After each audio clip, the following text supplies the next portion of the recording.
നമസ്കാരം. അന്യസംസ്ഥാന തൊഴിലാളികളുടെ എണ്ണം കേരളത്തിൽ കൂടി വരികയാണ്. ബംഗാളി എന്ന് നാം എല്ലാവരെയും വിളിക്കുമെങ്കിലും അവർ പശ്ചിമ ബംഗാളുകാർ മാത്രമല്ല.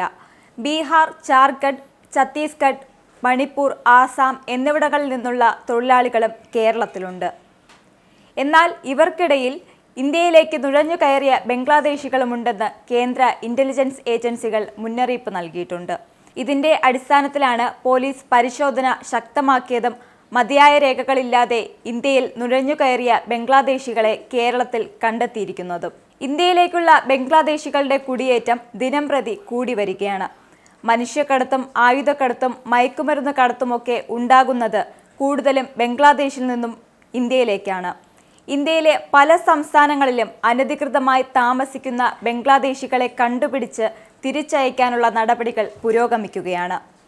ആസാമിൽ മാത്രം ഏതാണ്ട് 25,000 ബംഗ്ലാദേശികളെയാണ് ഇങ്ങനെ കണ്ടെത്തിയിരിക്കുന്നത്. ഇപ്പോഴിതാ കേരളത്തിൽ നിന്നും പിടികൂടിയിരിക്കുകയാണ് ബംഗ്ലാദേശികളെ. എറണാകുളം പറവൂരിൽ ഓപ്പറേഷൻ ക്ലീനിന്റെ ഭാഗമായി നടത്തിയ പരിശോധനയിൽ 27 ബംഗ്ലാദേശികൾ പിടിയിലായി.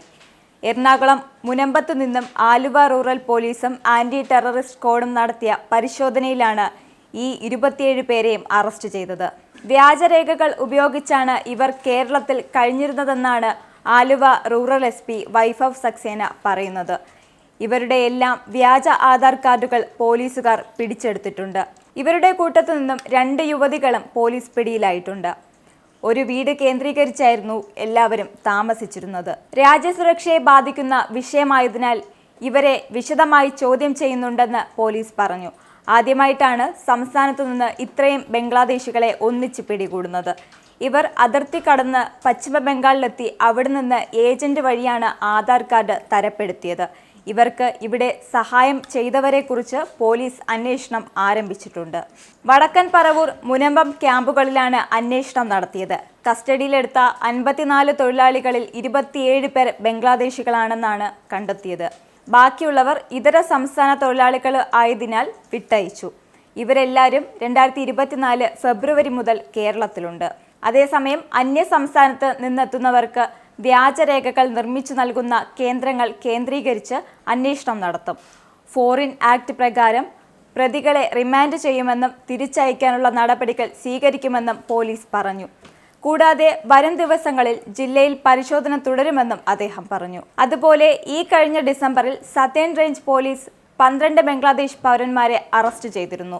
7 പേർ ഉൾപ്പെടെ അർജൻഗഡ് മെട്രോ സ്റ്റേഷനിൽ പിടിക്കപ്പെടുകയും പിന്നീട് ഫോറിനേഴ്സ് റീജിയണൽ രജിസ്ട്രേഷൻ ഓഫീസ് വഴി അവരെ നാടുകടത്തുകയും ചെയ്തു.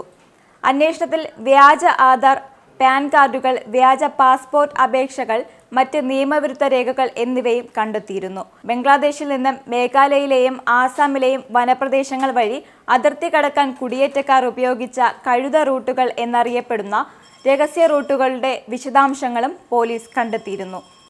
നിങ്ങൾക്കും ആനന്ദ മീഡിയയുടെ പ്രേക്ഷകരിൽ ഒരാളാകണ്ടേ? യൂറോപ്പിലും US ലും ആഫ്രിക്കയിലുമടക്കം പ്രവാസികൾ ഉള്ളയിടങ്ങളിലൊക്കെ ജനപ്രിയ ചാനലുമായി ആനന്ദ് മീഡിയ ഒപ്പമുണ്ട്. ഏഷ്യാനെറ്റ് ഫ്ലവേഴ്സ് അടക്കം നിങ്ങളുടെ വിരൽത്തുമ്പിലെത്തും. ആദ്യം റോക്കു ബോക്സ് സ്വന്തമാക്കുക. അതിൽ നിന്നും ആനന്ദ് മീഡിയ ആപ്ലിക്കേഷൻ ഡൗൺലോഡ് ചെയ്യുക, ഇൻസ്റ്റാൾ ചെയ്യുക. എന്നിട്ട് 02085866511 എന്ന നമ്പറിൽ ഞങ്ങളുടെ കസ്റ്റമർ കെയറിൽ ബന്ധപ്പെടുക. അല്ലെങ്കിൽ +91 735 660 3747 എന്ന നമ്പറിൽ വാട്സപ്പ് ചെയ്യുക. ആനന്ദ് മീഡിയയുടെ സേവനങ്ങൾ സ്വന്തമാക്കുക. മറ്റു ചാനലുകൾക്കൊപ്പം ആനന്ദ് TVയും എൻജോയ് ചെയ്യുക.